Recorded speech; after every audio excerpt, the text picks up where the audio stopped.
guys, so there were some of you that had requested that I make a video just on sourdough.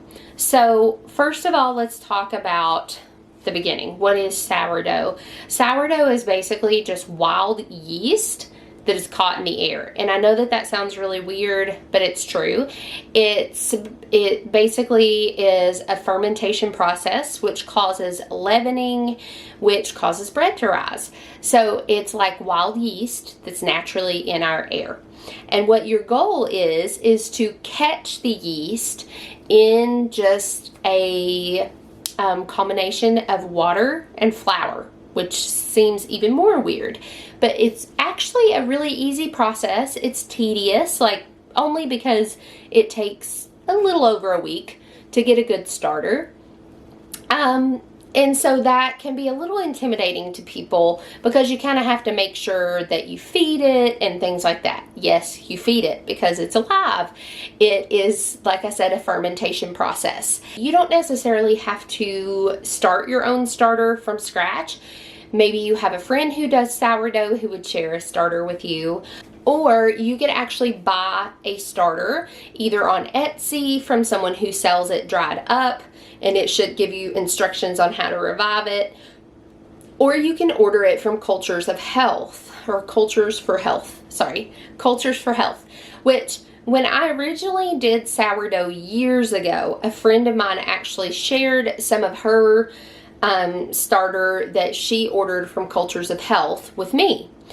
But I wanted to get back into sourdough because sourdough is very beneficial for a lot of reasons. Number one, it requires no yeast to make bread because it is a natural yeast. But number two, if you have any sensitivities and stuff with gluten or with bread in general, typically sourdough bread will not have the same effects, especially if it's natural sourdough bread that you've made from scratch. The stuff you buy at the store, it's just meant to mimic sourdough. It's typically not actual sourdough bread.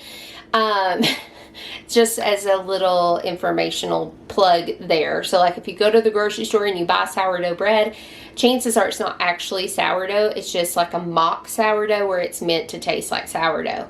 But the benefits of sourdough are great because the natural leavening that happens in the fermentation process of the sourdough starter actually helps to break down the enzymes that can cause your stomach to maybe have some issues with bread. So sourdough is great for that reason.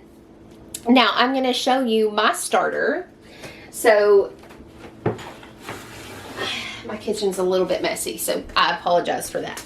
So my starter, I actually have, and I will link these down below. I actually ordered these big gallon-sized jars for my kombucha, which I currently am not doing kombucha.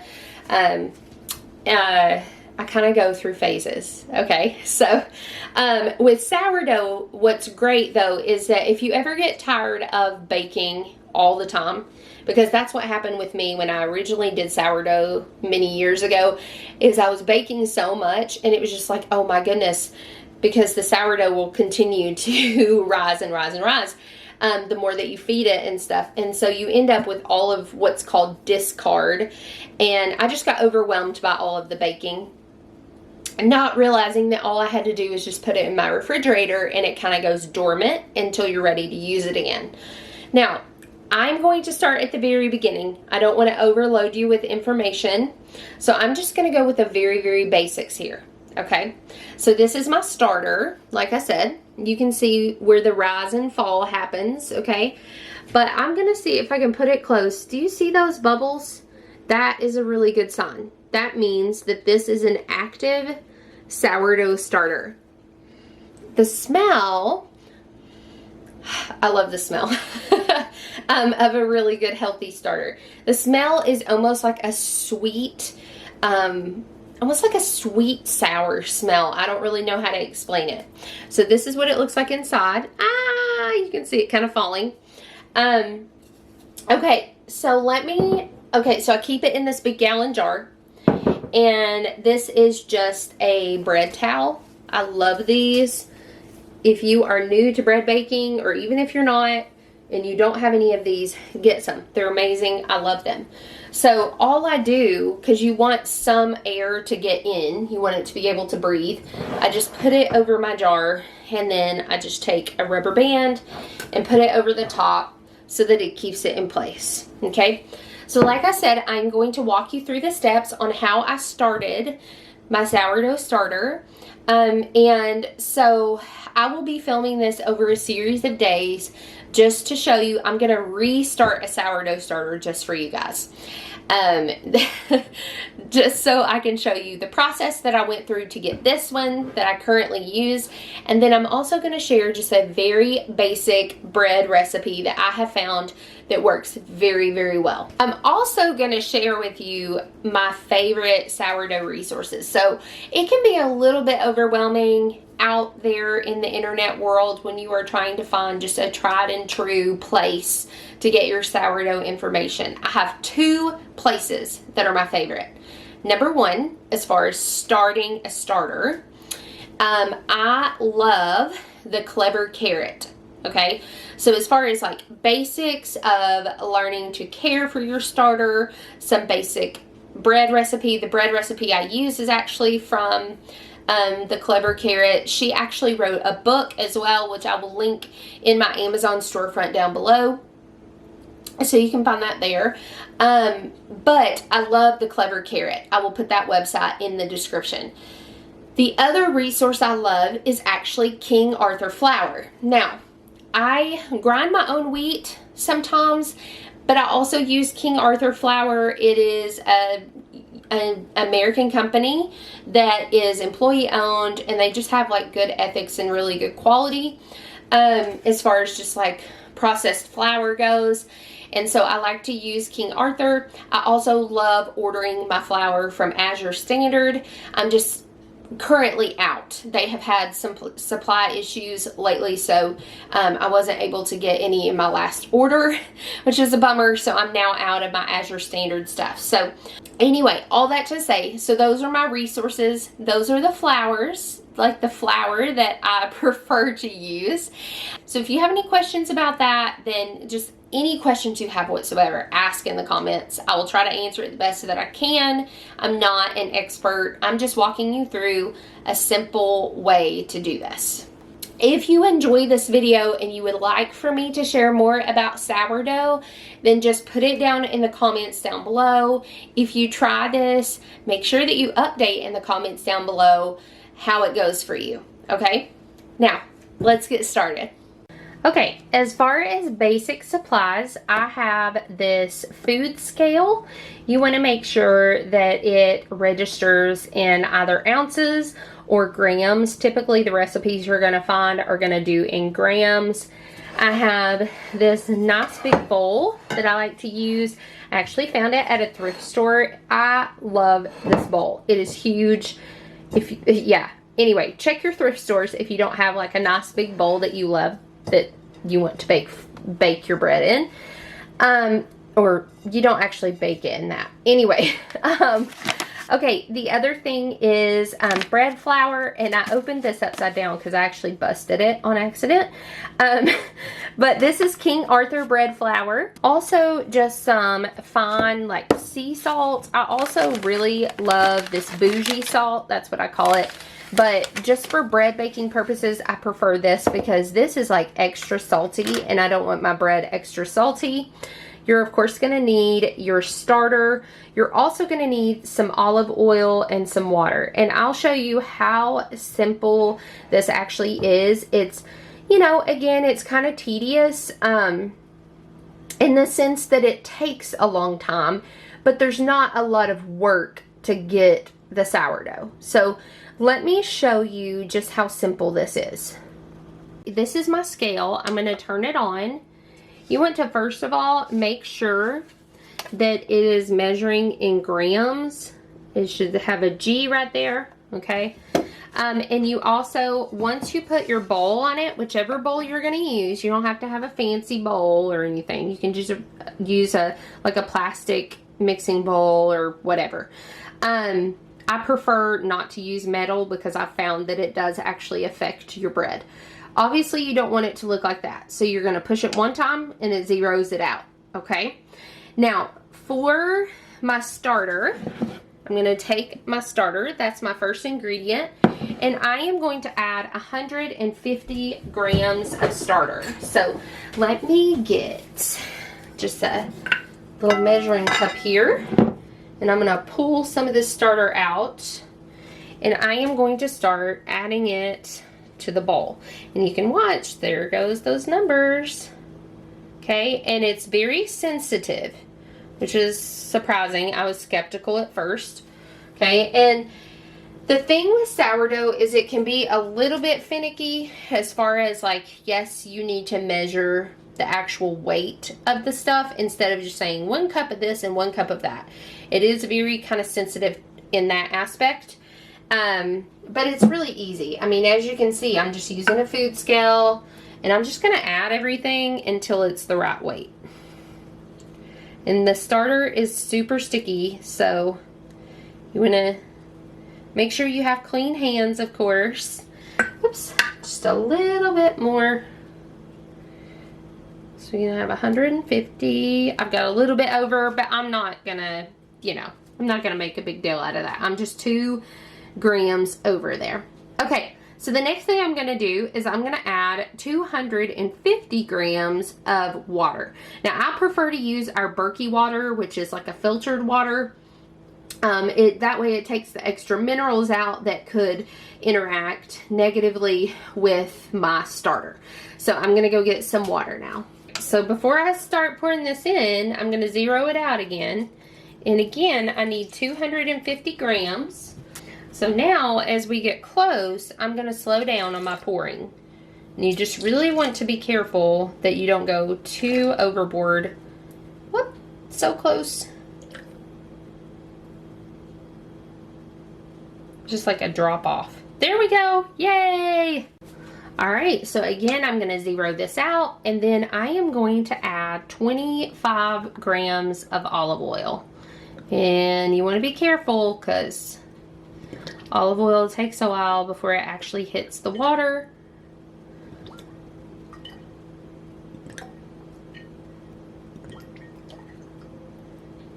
So close. There it goes. All right, so 25 grams, and then I am going to whisk this lightly together. Now this video is just part 1 in this little series. Part 2, I'm going to show you step by step how to make your very own sourdough starter, so make sure you subscribe. All right, I'm going to get ready to zero this out again. And then I am going to add in my bread flour and my sea salt. So I'm going to do 500 grams of the bread flour. So I'm going to get a bigger measuring cup because of that. And I'm just going to start putting it in here.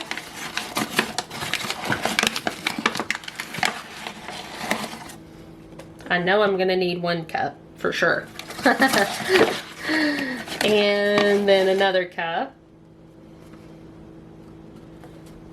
And then, let's see.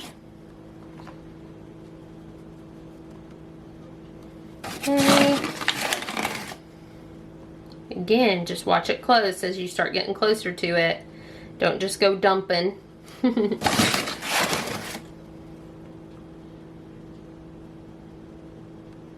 Watch it closely.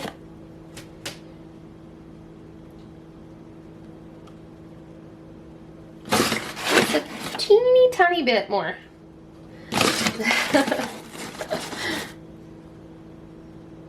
There it goes. All right, and so now at this point, zero out one more time, and then I'm only going to add 10 grams of salt. Again, be really careful with this. You don't want your bread over salty. All right, right on the money.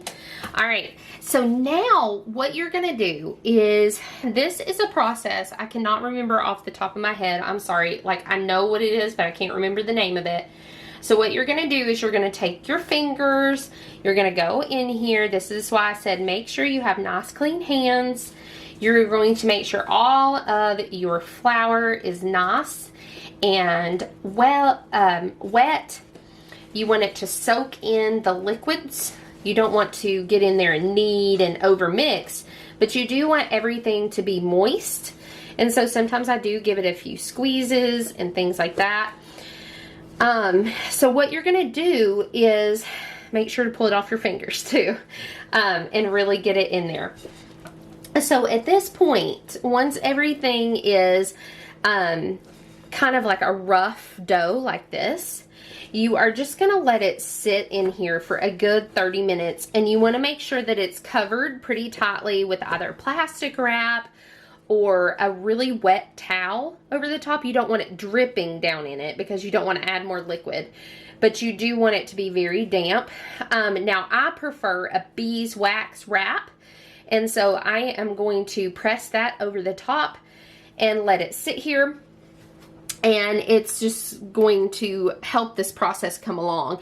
And like I said, I'm sorry I can't remember the name of the process off the top of my head, but it's just something that has to happen. It helps settle the gluten and get it ready for rise and all that kind of stuff. So now that it's like this rough look, then I'm going to cover it with my beeswax wrap, which is somewhere.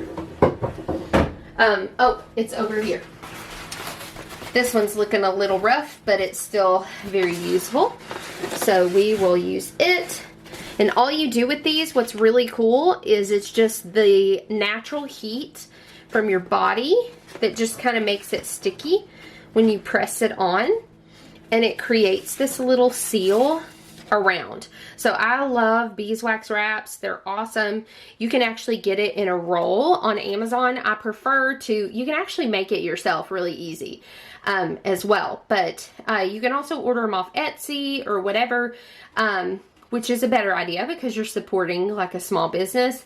But I really like the beeswax wraps. So I'm gonna let that sit there for about 30 minutes or so. You can also let it get up to an hour, which is actually typically what I do. I usually let it sit for an hour. So now that this has set here, what I'm gonna do is in the bowl, and see my dough is already starting to get nice and soft. In the bowl, I am going to take this dough and I am going to roll it into a ball shape. And the way I do that is I just kind of like take it and I turn it under all in one direction like that. And so it's kind of smoothed out on the top like that. So now what we're going to do is this is going to be your bulk rise. So this is going to be a pretty long process. Now, the way I do it, you can let it sit here the whole time and not mess with it. But the way I do it is I do 2 stretches.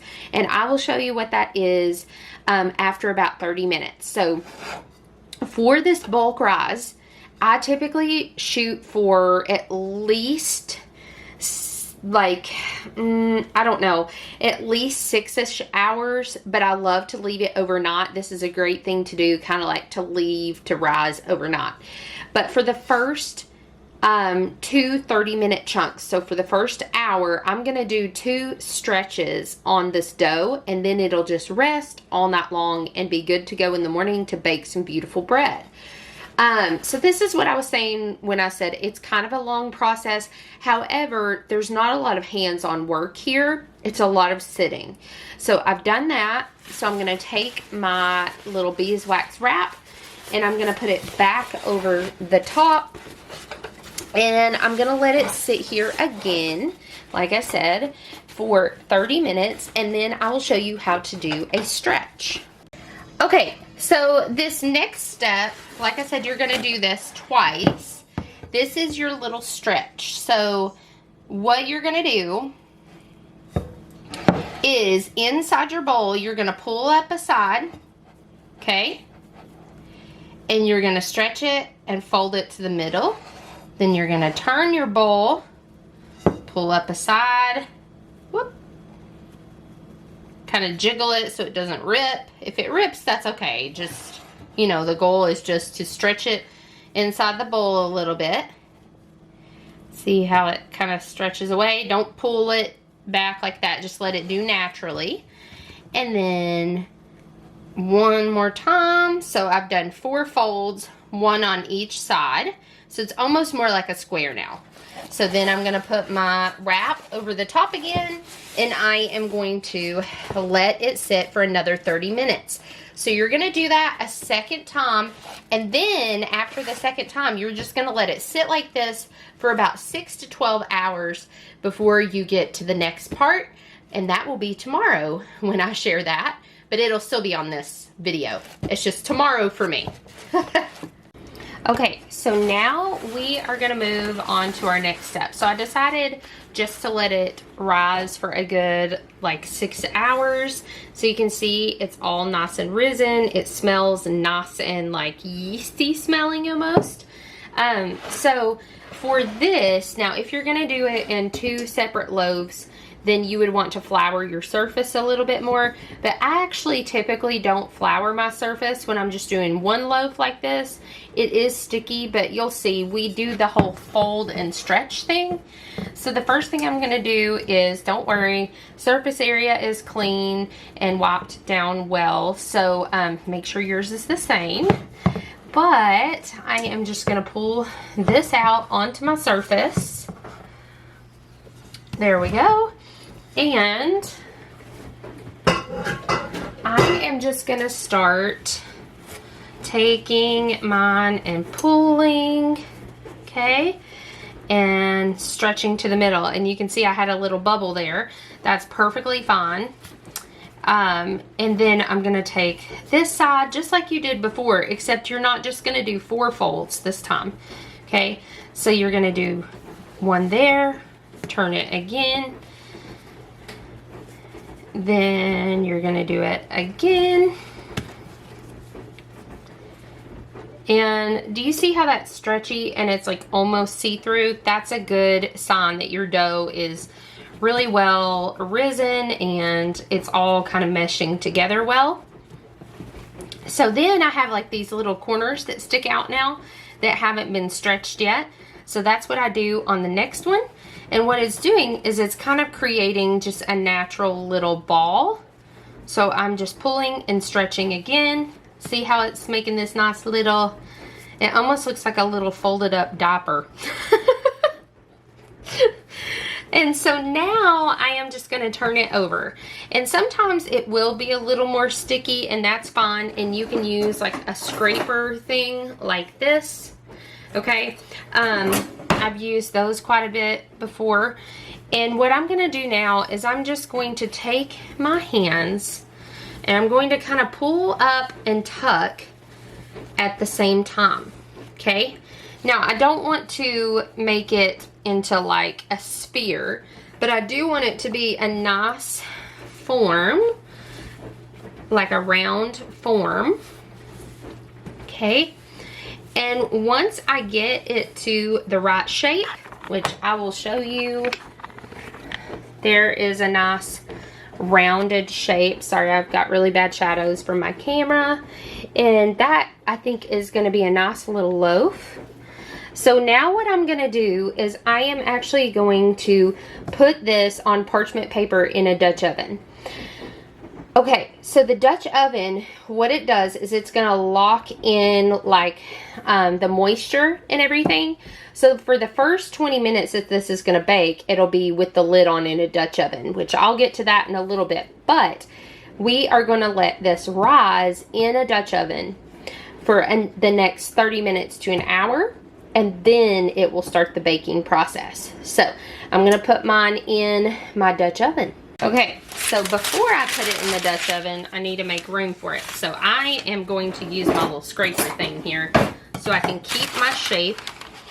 And I'm just going to take this and kind of lift it off and put it right here in my parchment. Okay, so I've still got my nice shape here. And now I'm going to go get my Dutch oven to put it in. Okay, sorry that you are really close to my or the Dutch oven is really close to my camera right now, because it's really big. Okay, so this is a cast iron Dutch oven from Lodge, and I really like this. I got this one because we go camping a lot, and I wanted it to be something that if we ever wanted to use it over a fire, we could.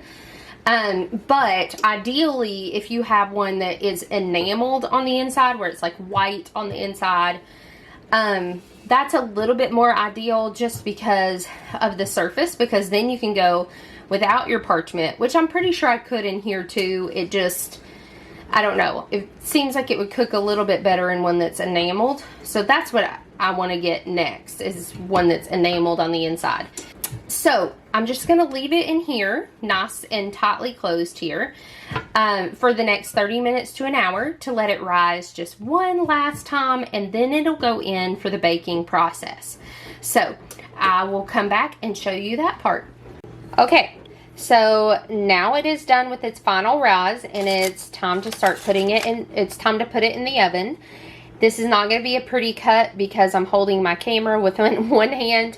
But I'm just going to use a serrated knife for this. You can use like one of those special razors that you can get for bread baking, or you can just use a regular knife. But I prefer a serrated knife. It's just something I already have on hand, and I just try to use what I have. So I am going to just take this and just carefully just do a little slash down my bread here, and it's gonna be not super deep. You don't want to do it super deep, and it's about probably like 3-ish inches long or something. And so now my oven has been preheated to 400 degrees. I meant to say that, sorry.